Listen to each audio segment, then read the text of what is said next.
Good evening, everybody. Welcome to my new look. Thank you for joining me this evening. I'm very grateful. I'd like to welcome everybody here. Thank you, everybody that's here. I think you saw from I don't know why I'm not here. Hang on. Teething issues. Good evening, everybody. Thank you so much for joining me here. As you can see, there's definitely a new look to my channel, and obviously pink hair does it all. But anyway, thank you so much for being here. Again, it's a new look. It's a change of name. I was nicknamed Buzzy as a little girl because I'm taking my glasses off, guys, because of the reflection. I was called Buzzy as a child because I would buzz from one thing to another like a bee. Sorry, the signal's not that brilliant. I don't know what's going on. I've been trying to fix it all day. But yes, that's why I was called Buzzy. And people who know me, I think, hello, Ruth.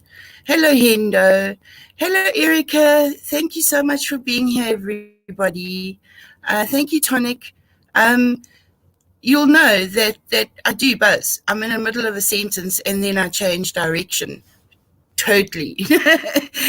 So I'm talking about one thing and then all of a sudden I change everything. So that's why I was called Buzzy as a child. So I thought, well, adhesions never die. People have said to me, listen, that puts bad things into people's heads, when they look at adhesions will never die. So I made the decision to change the name, and that's why I'm now called Moments. Obviously, after a couple of months, I will remove the adhesions will never die, just so that everybody is aware going forward that I'm still a adhesion, and I'm hoping to have guests on my channel, but at this point in time, it's not happening. Anyway, so yes, so the gist of this evening's subject is making yourself self-sustaining and having your own vegetable garden, or growing your own vegetables, growing your own herbs.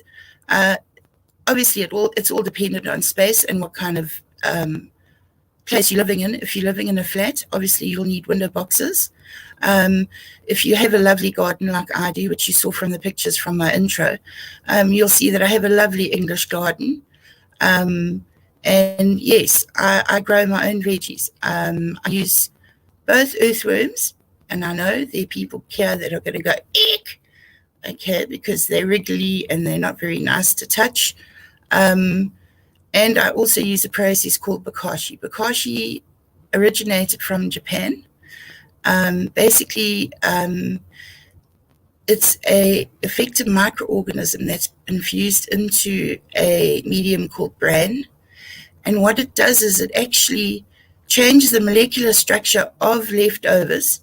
Instead of it decomposing and smelling and going off, what it does is it literally pickles it. So if you guys can think of pickled onions, gherkins, those kind of smells, that's what the bokashi leftovers will look like. I hope you saw in my intro that it's used specifically for bugging soil, if I can put it that way. Basically, again, it's effective microorganisms, and what it does is it changes the molecular structure of leftovers, cooked food, rice, pasta, cheese, bread, all those things, the stuff that earthworms cannot process, and changes it into humus, which can be used as a brilliant fertilizer in the soil. Also, it produces a liquid, which is very strong. It can be up to 1 mil to 100 liters of water. That's how strong it is. It can be used as a household drain cleaner. It can sort out your septic tank. It's amazing stuff. You can use it as a household cleaner as opposed to using all your handy andies and scouring stuff that actually kills good bacteria in your home. Hi, Clinton. Thank you so much for being here. Again, um, Bokashi is a brilliant system to use as an alternative to earthworms, especially if I call people who don't like touching worms ecas because they are scared and don't want to touch earthworms. Initially, I was very scared of earthworms.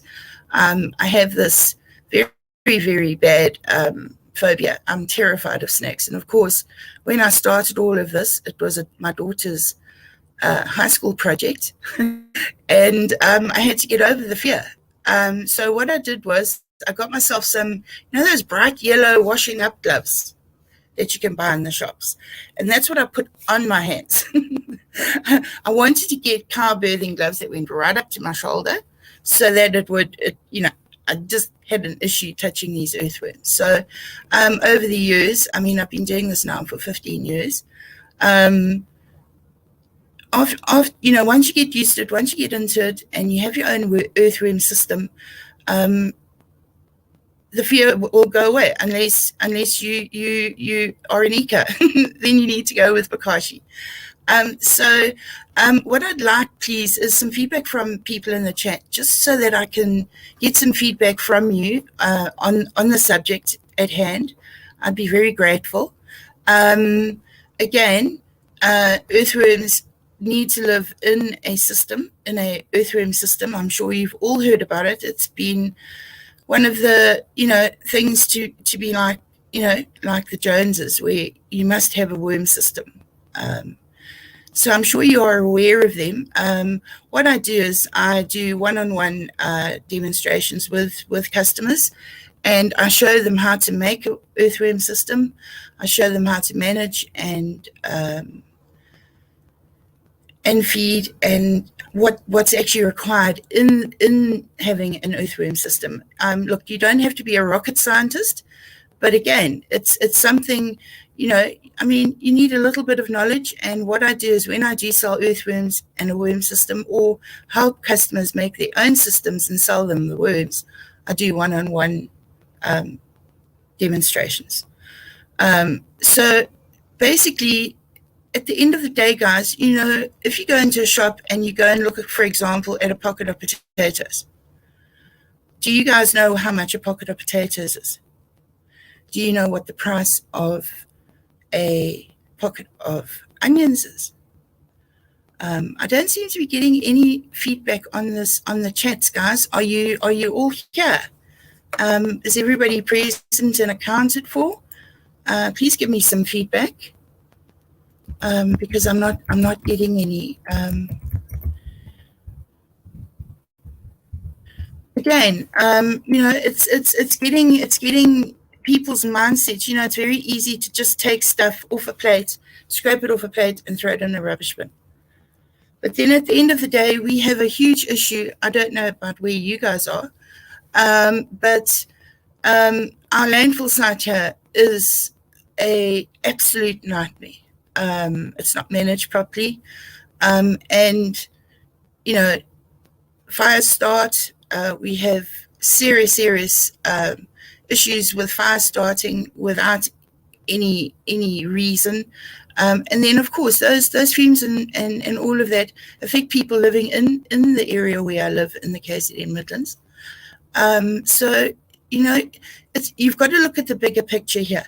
You cannot, in all honesty, say that you're recycling if you're throwing something into a black rubbish bin bag or green rubbish bin bag, whatever the color of the bin is. So, some very important things need to be looked at. And this is one of the ways that you can actually start putting back whatever you buy. So if stuff goes off in your fridge, if it's fresh veggies, for example, spinach, cauliflower, broccoli, lettuce, those kind of things, you can always break it up and feed it to earthworms. Or what you could do with it is break it up and put it into a Bokashi system, okay? And then what you would do is take the affected microorganism brand, and you would put it into the leftovers, squish it down because it's anaerobic. Let me explain. So bokashi is anaerobic, which means there must be no oxygen. And anaerobic is where you have to have oxygen. So, thanks, Endo. So, I've lost my train of thought. Sorry. So, yes, it's very important that you guys, you know how much food costs. It doesn't matter where you live, whether you live in South Africa, whether you live in England, whether you live in America. It is very, very expensive.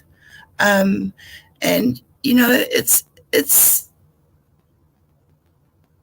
put it back into something that you can grow instead of throwing it into a rubbish bin bag and causing all these other issues that we're experiencing as a country and globally, which I think do contribute to climate change, because there are more people living in cities, more oxygen is used up. Our trees are literally being cut down around us here in the KZN Midlands. So it's very important that you actually look at the bigger picture. So, for example, one of the things that in my intro was your veggie scraps are not garbage. Okay, they can be used in different ways, as I've explained, to recycle and put it all back into your pockets. Because at the end of the day, I don't know about you guys, but I get seriously miffed if something goes off. Like a lettuce or a cucumber or celery, whatever the case may be, spinach, broccoli, cauliflower. And again, you have leftovers on a plate. Not everybody eats everything that they put on their plate. And 99% will get scraped back into a rubbish bin bag. So instead of putting it into a rubbish bin bag, how about thinking about, just changing your mindset a little bit and start helping our planet try and survive all this stuff that's being put out into the atmosphere. So again, yes, please, guys, again, it's very important that you actually change your mindsets. Because it's very easy to just throw something in a bin and then take it outside and it's collected on whatever day of the week it is that the municipality is supposed to pick it up and take it to the dump. Sometimes they're on strike and it's not picked up and taken away. So then you have lots of other things happening, like vermin, like rats and hello, Erica. So then you have things like rats and ants and all these other things that you don't want. So please, guys, some feedback from you would be brilliant. Thank you so much. So basically, let me try and summarize it very briefly for you guys, because obviously time is an issue, and I don't want to bore you with too much information, because there's a lot of information out there about recycling, and these are different ways. So please, guys, if you're interested, as I put in my banner, please, if you have any queries or questions and you'd like to contact me, please don't hesitate to send me an email. It is linked on my channel, as well as my Telegram group. I'm actually in the process of figuring out how to make a Telegram announcement group. But anyway,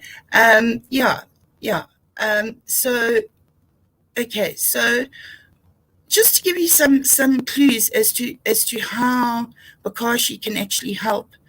Should you have diseases in your garden, and we've had them here, where grass wouldn't grow.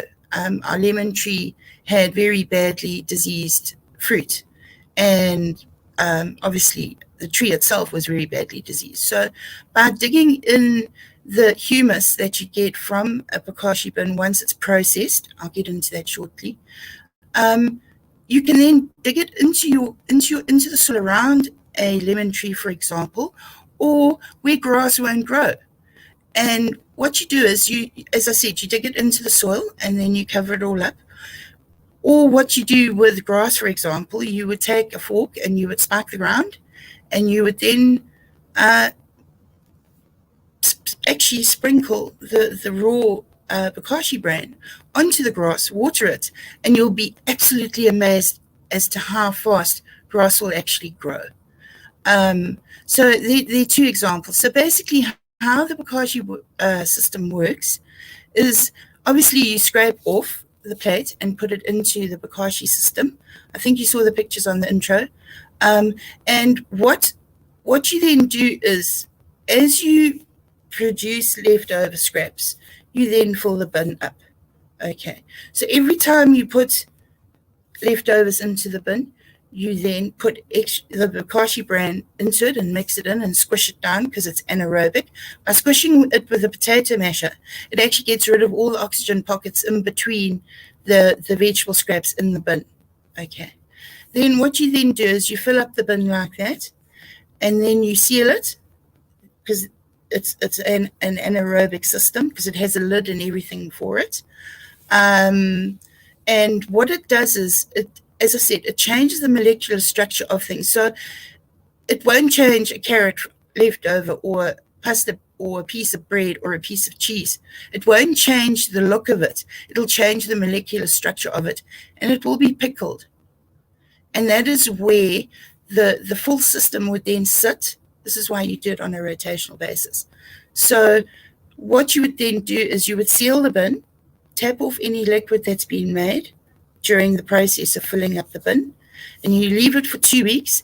Then you have another system which you then carry on with. Once those 2 weeks are up, you then take the product that's actually in the system and you go and bury it somewhere in your garden. Or alternatively, you put it into some kind of soil so that it's still in an anaerobic, sorry about that, guys, in an anaerobic space. So it's sealed so that it can still carry on doing its thing and producing the brilliant microbes that we should normally find in our soil. We don't. And then 2 to 3 months later, you then go back and you then turn it over, and then the oxygen microbes start working. And that's what turns it into this brilliant fertilizer that you can use, whether it's in a garden, in a vegetable garden, in herb pots. You can do potting, guys. You can use pots. You don't necessarily have to have window ledge. I can't think of the term pots. You can actually have any kind of pot, but so long as the process is followed very carefully. Earthworms don't.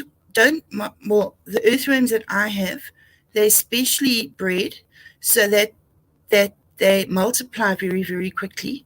Okay, and they live in a system. They don't actually live in the garden because of pathogens, because of birds down here in KZN. We call them hardy daws, and insecticides and pesticides, and they need to live in this worm system so that they're protected. So if you're thinking about buying earthworms for your compost heap, it's better to get the bokashi, make the bokashi and use that as a compost accelerator, as opposed to using worms to try and process sticks and trees and all those things that you've cut down in the garden. Because that's basically what a compost heap. It's grass, it's leaves, it's twigs, it's whatever.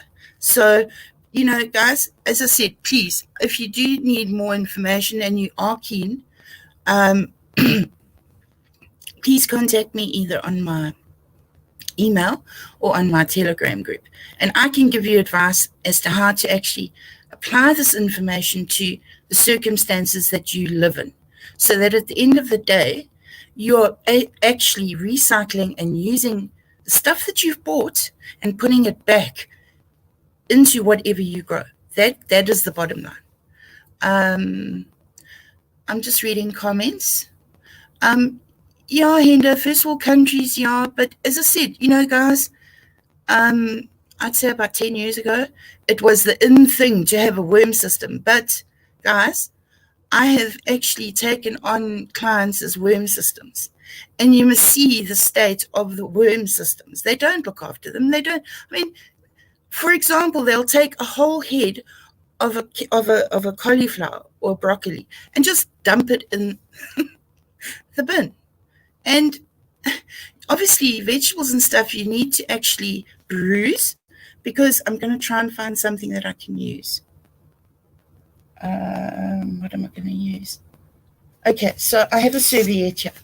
By the way, they love shredded paper. Earthworms love shredded paper. Okay, so if you guys look at this, okay, so let's just pretend that this, please use your imaginations, that this is a leaf. Okay. So what happens is when you're feeding worms, you break it up. It doesn't have to be cut into specific sizes. It doesn't have to be liquidized or anything like that. What you do is you bruise it by breaking it. And then what happens is, I don't know whether you've seen it, okay? So earthworms, the veggie scraps decompose. Yes, they decompose. Okay. But if you have the right carbon balance in these systems, okay, you will not have a problem. And that's another whole issue that I can get onto in a later stream. But it's just to give you the basics here. So basically, so what happens is when you bruise a leaf or a lettuce leaf or whatever it is that you breaking up and feeding to the worms, what happens is there's like a brown liquid that forms where you've bruised the vegetable, okay? And it's that brown liquid that the worms process. I don't know. I think people seem to think that earthworms are like caterpillars, and they have something like this, and they go munch, munch, munch, munch, munch, munch, munch. It doesn't work that way. Earthworms have very, very fine hairs that they and what they process is in liquid form. So yeah, it's very important that you know the basics. And as I said to you guys, I have had some serious issues with clients who haven't listened to my demo. They haven't listened to my advice, and they've spent thousands of rands on systems, and then their attitude is, well, it won't work. Well, if you're not going to take the time and make the effort to looking after them, they're not going to do what you need them to do, unfortunately. So yeah, guys, I mean, it's as I said, you don't have to be a rocket scientist. But at the end of the day, if you really want to save money, because, you know, what we do is we buy fertilizers, we buy liquid fertilizer, we buy, I can't think of all the terms now, sorry. And what we do is, if our grass doesn't grow, okay, we just hoist some fertilizer down and water it, and that's man-made stuff. All the stuff that I'm talking about is organic, okay? So, again, I mean, I've been told by people, oh, use animal poo. Okay, Chris, where's Chris? Hi, Chris. Wow. Oh, wow. Okay, cool. I'm on, I've gone blank. I'm on StreamYard, Chris. And what I'll do is, because you wanted to come on, as I said to you in my voice note, I think there was a breakdown in communication. But anyway, it's not a problem. But yeah, what I'll do is I'll open it up. And then maybe if you have any questions or you wanting to come onto the chat, I will open it up and let you come on. But my plan is just to cover the basics so that everybody knows where I'm coming from. And yeah, it's very important that you guys realize your little effort. I mean, I know Chris mows his lawn like maybe twice or three times a week because he's in summer. So what do you do with the grass cuttings? I mean, grass, when it's green, lets off a lot of nitrogen, and that's part of the reason why rubbish dumps start fires, because it's the I can't think of all the scientific stuff right now, guys, sorry, but it's those fumes and stuff that are released when things start to decompose, and that is what I'm talking about. So green grass needs to lie and dry out and become white, and that's how you manage to keep the carbon in your earthworm system. So yeah, I'm sorry, I'm losing Chris. So let me, I've got to do an invite. Please somebody remind me what I've got to do. have I got to do? Okay, all right. So I've done that. So I'm just going to paste this in here.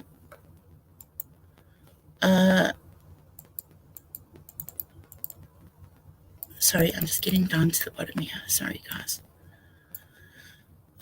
Yeah, there we go. Here is the link. If you want to come onto the chat, Chris. And then what I can do is I can change view. Oh, okay, I didn't know that. Okay, cool. All right, so guys, please just disregard that. I'm going to remove it because obviously I'm not wanting anybody to call in. This was just a premiere live stream as opposed to having people on. So 5 minutes and then he's going live. Sorry, I'm just reading the chat here. Live. Okay, so Mel, I mean, is he going live now? If you could just give me some feedback, guys, because obviously I'd like to obviously tell you to go on. Oh, okay. Here's Chris. Hey. Hello, Chris. Welcome to my new look. I got lots of pink. Yes, the hair has faded. You should have seen it. It was like the color of the name on the bottom of the screen. Okay. So yeah, well, how's it going? It was very pink. It looks like the events are conspiring against us here. It looks like it might be going down in Conless, so I'm going to head over there shortly. But I did want to let you down because I did promise to come on. So this is your premiere under the new moniker for the program, right? That's correct, yes. Excellent. That's correct. Hopefully people will find out about the channel and they'll get over here and check it out. And remember back in the early days when you first got started, you were very uncomfortable trying to sort it all out. You look a lot more comfortable now, like you started to sort things out. Well, I have some wonderful support. Rebellious Ruth, their partner Clint, has been an absolute star. I had major computer issues last night. And the camera wouldn't work and to cut a long story short. So yeah, that's why I wasn't with you guys with Ernest Ruiz, sorry, Unconscious Carical. I did watch it after the fact and it was absolutely awesome. It was wonderful to see. That was pretty impressive. And all I can do is thank everybody on the Chris White Africa channel who went over there and made it happen. I had already decided if I was unsuccessful getting people to go over there, that I was just going to pay the 1,000 Rand. And that's why I came out with a 500 Rand right off the bat, because I wanted him to get a payday. But man, people just outdid themselves. Now, Ronaldo is kind of joking around. There's like no super chats. And I said, that's because nobody has any money. They all gave it to Ernst yesterday. Well, I think I gave him a 35 Rand super chat before I left. Yeah. It was just amazing. No, but it was it was wonderful when Daniel Princely gave him that 2,000 Rand. I mean, I was like, listen, I got to say the 2,000 Rand was amazing, but Daniel's done it before. Daniel gave me a 3,500 Rand super chat on the old channel once. Wow. That was amazing. I think he's like, must be related to the beers or something. So, but maybe he's got that diamond, the Oppenheimers, but, Ruth is, or not Ruth, excuse me, Lynn, excuse me. I'm Ruth, I'm seeing it in the chat, so it came to my mind. But Lynn, you've got 25 people watching your premiere right now. That's awesome. Congratulations. Thank you, everybody, for coming. So the idea was, so just to explain. So the idea was to slot in, I'm the intermission between you and Ronaldo and then Night Owl. So that's what I was going to do. I was actually going to tell everybody, go and watch Chris White Africa stream straight after this. So that was the idea. So, but thank you guys. I think this is the most people I've had on my live stream. I'm like 28 people. 28. That's awesome. Thanks for coming over, folks. I'm like, thank you guys. Thank you so much. I'm just so chuffed. Thank you. Definitely South African, chuffed. Yes. Well, I can revert back to Rhodesian terminology and say much hysteric. But yeah, I'm not going to do that to you. But Chris, thank you so much. Thank you for coming on. I'm just so grateful, because if it wasn't for you and Ronaldo, I wouldn't be doing what I'm doing now, and I wouldn't be able to show people or talk to people about things that are very dear to me, and have made a huge difference in my life. And that's the idea with the stream, is to make a difference in somebody's life. And it's non-political, non-COVID, None of those things. It's all supposed to be lighthearted and happy. And yeah, so that's the idea with the stream. And then if I do get Rhodesians on, that'll be a plus. But moving away from that, because nobody wants to come onto didn't want to come onto the Rhodesians Will Never Die channel. So yeah, it just didn't gel. So I think this is actually going to work brilliantly, guys. I think, Lynn, I think the problem is that we needed this in 1990 or 1980. If this had existed, if this infrastructure, the internet, and all this existed in 1980, you'd have thousands of Rhodesians, and they would have stuck with you all these years. But unfortunately, people are aged. They've moved on. A lot of are no longer with us. They've passed. And basically, people who consider themselves Rhodesians these days are very, very old, or they were kids when everything changed. And so they've moved on to different lives. Exactly. I was a kid when it all changed. So I think generation, actually, and then older. It's just a circumstance of time. Had this all existed in 1980, it'd be a very different story. But it's good that you still remind people about Rhodesia. Everybody just want to think it as a racist regime that was discriminatory. That's not accurate in the least. Yes, there was discrimination. Yes, there was unfairness. Yes, there was bad outcomes. But there were also amazing things that happened there. It was incredibly productive agricultural nation, and a lot of people migrated to the country because it was a great appeal. It was a great life for a lot of people. Not for everybody, not for the majority, but some of the majority live well. So it's just, but people shouldn't just think of it in a negative light and dismiss it. That's what I'm saying. So, as you know the history. I mean, everything was misconstrued. Nobody actually saw what was actually happening on the ground. Yeah. I mean, my dad was the mine manager where we lived, and being the mine manager, because it was a part mining, part farming community. What he did was he built schools, he built houses, he built as the mine manager for the community. And again, it's like what's happening here. I'm sorry, it's history, but burned schools down, burned houses down, and as I said, it was misconstrued. And it's just to, as you said to me initially, it's just to have it documented historically. Yep. And it's not the politics, it's not black against white, white against black or anything. It's just the way of life. Yep. And how everybody, and this is part of my Saturday stream that I'm going to be having, is everybody cared about everybody else regardless. And we'd climb over a stile and go and visit the neighbor, and the dogs would follow. Do you understand? So we were a very, very close community. Yeah. And if anybody had a problem, everybody climbed on board and helped. It was a different time. Yeah, that's for sure. Yeah. Well, Lynn, I want to wish you the best of luck with the new channel. Thanks for inviting me beyond for your premiere episode. It's great. I saw you win over 30 subscribers. I'm going to have to get off now. There's like 65 people waiting for me on my stream, and they're coming early. No problem. I'll send these folks on to you. Well, thanks a lot, Lynn. Best of luck. Thanks a lot. Well done. I hope you know how to get out of here, because I don't know how to. I can get myself out. Cheers. Okay, brilliant. Thank you, Chris. You're welcome. Have a lovely evening further. I'll send everybody across shortly. Thanks. Thanks, Chris. Oh, guys, I'm just so chuffed. I'm chuffed. I had Chris on my channel. Sorry, I'm like, yes, I did it. I've been trying to do this, guys, for a long time. But he's a busy man and he's had a lot of drama. So yeah, let's just focus on going forward, guys. And as I said, it's going to be a light-hearted channel. Yes, I'm going to be talking about really strange things and totally different things than mainstream YouTube media covers, because I'm tired of the politics, guys. I'm tired of the negativity. I just want this to make you guys feel better, that you can actually make a difference in your own life. You don't have somebody to make a difference for you in your life. So I've got a lot of subjects that I'm going to be covering. I hope you guys enjoyed my intro to being self-sustaining. Sorry, my Facebook is going crazy here. I don't know why. But yes, thanks, guys. I'm just so grateful.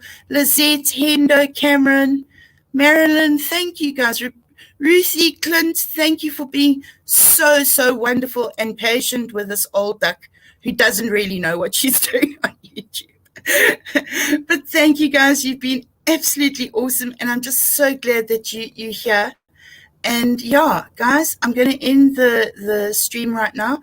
Please go to Chris White Africa's channel and go and support him. But thank you guys. Have a lovely evening further. And I look forward to seeing you on Saturday. That's when my next stream is. Look forward to having you here, guys. Have a lovely evening further. Bye.